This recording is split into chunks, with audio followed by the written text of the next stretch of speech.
The race to the moon has devolved into a surreal display of billionaire vanity and pride. The vast expanse of space serves merely as a canvas for the world's most expensive crises.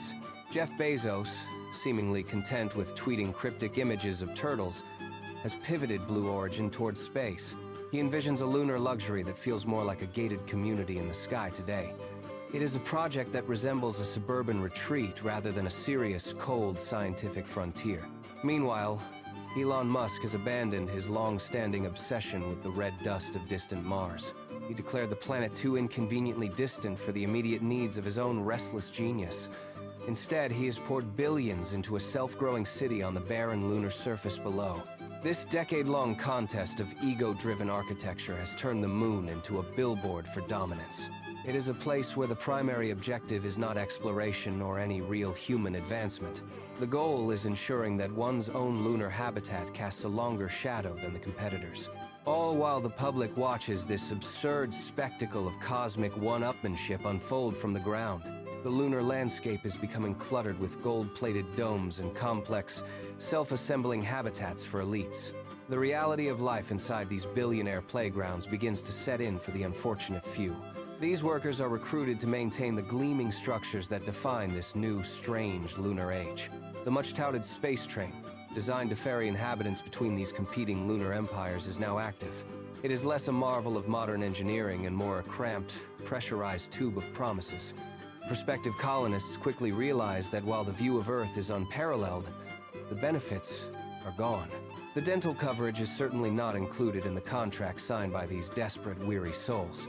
As the rivalry intensifies, the structural integrity of these vanity projects begins to falter and crack. It proves that no amount of venture capital can compensate for the fundamental absurdity of hubris. Building a civilization on a foundation of pure ego is a recipe for a quiet disaster. Ultimately, the contest reveals that when billionaires reach for the stars, they seek only ownership. They are only interested in the specific stars that they can put their own names on. Dust storms kick up against the reinforced glass of the Bezos-built, turtle-shaped observation deck domes. Inside, the air is recycled through filters that cost more than a small nation's annual budget. Musk City, a sprawling web of metallic tendrils, grows outward like a hungry, artificial fungus colony. The two titans watch each other through high-resolution telescopes, measuring the expansion of their respective empires. Every new module added to the lunar surface is a calculated move in a high-stakes game. They ignore the crumbling infrastructure back on Earth, obsessed with their desolate, gray, cratered playground. The space train rattles violently along its magnetic track, a testament to rushed, cost-cutting design choices. Commuters stare out at the void, their faces illuminated by the harsh, unfiltered light of stars. They trade stories of broken equipment and the lack of basic medical supplies in the colonies. The billionaire owners, however, remain sequestered in their private, oxygen-rich bunkers, far from the struggle. They tweet about the future of humanity while their employees fight over the last ration packs. The absurdity of the situation is lost on them, blinded by the shine of their own wealth. Their lunar architecture is a monument to the idea that money can conquer the vacuum itself. Yet, the moon remains indifferent to their petty squabbles and their expensive, fragile, pressurized metal toys. Meteorites occasionally strike the outskirts of the cities, causing panic among the underpaid, exhausted maintenance crews. The billionaires simply order more drones to patch the holes, never leaving their gilded safe havens. It is a cycle of consumption that defies logic, fueled by an endless supply of venture capital. The dream of a multiplanetary species has been reduced to a corporate branding exercise for elites. Every square inch of the lunar surface is now claimed by one of the two rival companies. They fight over mining rights for ice that neither of them actually needs for survival purposes. The spectacle is broadcast back to Earth, a constant reminder of the widening gap between classes. Viewers watch the live feeds, mesmerized by the sheer scale of the waste and the ambition. Some applaud the progress, while others see only the hollow core of a vanity-driven cosmic project. The moon, once a symbol of mystery and romance, is now just another asset to manage. It is a cold, dead rock being slowly suffocated by the weight of human ego and greed. The billionaires continue their contest, oblivious to the fact that they are building their own graves. The space train makes another loop, its metal groaning under the stress of the lunar gravity. Passengers huddle together for warmth, dreaming of the day they might return to the blue planet. But the return tickets are priced beyond reach, ensuring they remain trapped in the lunar cycle. The rivalry between Bezos and Musk grows more intense with every passing, silent orbit of Earth. They are locked in a struggle that has no winner, only losers left in the dust. The moon watches them, a silent witness to the folly of men who would be gods. Their legacy will be a collection of abandoned, rusting domes scattered across the desolate gray landscape. A testament to the time when the world's richest men tried to own the night sky. The stars continue to shine, uncaring of the petty, expensive, and ultimately futile human-lunar contest. The moon remains, waiting for the day the billionaires finally run out of money and air. As the lunar landscape becomes cluttered with gold-plated domes and self-assembling habitats, the reality of life inside these billionaire playgrounds begins to set in, for the unfortunate few recruited to maintain them in the cold, silent vacuum.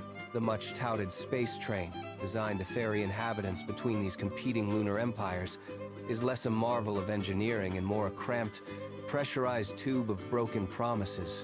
Prospective colonists quickly realize that while the view of Earth is truly unparalleled, the benefits package is non-existent, and dental coverage is certainly not included in the contract. They drift through narrow corridors, surrounded by the sterile hum of failing ventilation systems, wondering if the next oxygen cycle will be their last in this gilded cage. As the rivalry intensifies, the structural integrity of these vanity projects begins to falter, proving that no amount of venture capital can compensate for the fundamental, crushing absurdity of building a fragile civilization on a foundation of pure, unadulterated human hubris. Alarms blare in the distance, echoing through the hollow, empty halls of the luxury domes, reminding the workers that their masters are far away, safe in their terrestrial mansions. The gold plating flakes off the exterior walls, revealing the cheap, brittle alloy beneath, a metaphor for the entire enterprise that now threatens to collapse into the dust. Every bolt and rivet screams under the pressure of the moon's unforgiving, harsh environment, as the billionaires continue to argue over whose shadow stretches further across the crater. They ignore the frantic messages from their engineers, focused only on their own legacy, blinded by the reflection of their own names etched into the lunar regolith's surface. Ultimately, the contest reveals that when billionaires reach for the stars in desperation, they are only interested in the ones they can put their names on forever.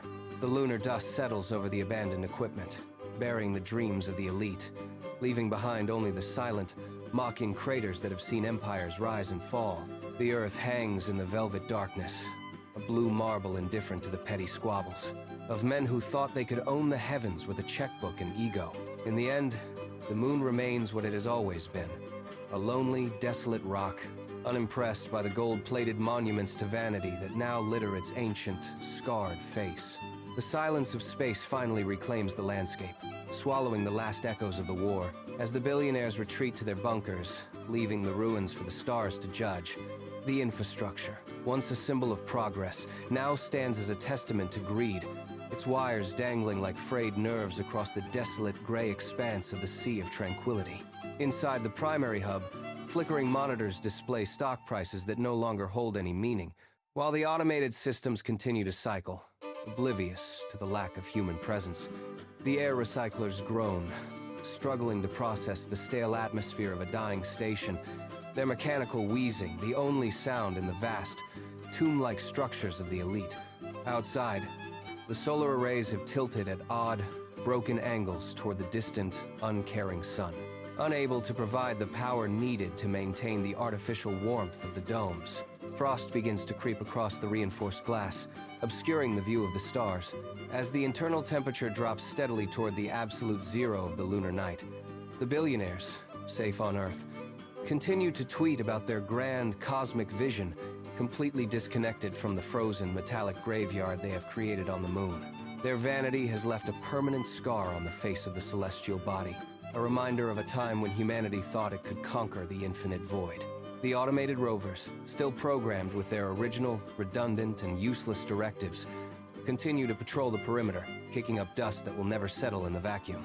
They pass by the rusted signs that once proclaimed the greatness of the lunar colonies, their letters faded, and peeling under the constant bombardment of cosmic radiation and time, There is no glory here, only the cold, hard truth of physics and neglect, where ambition met the reality of a world that was never meant for human ego.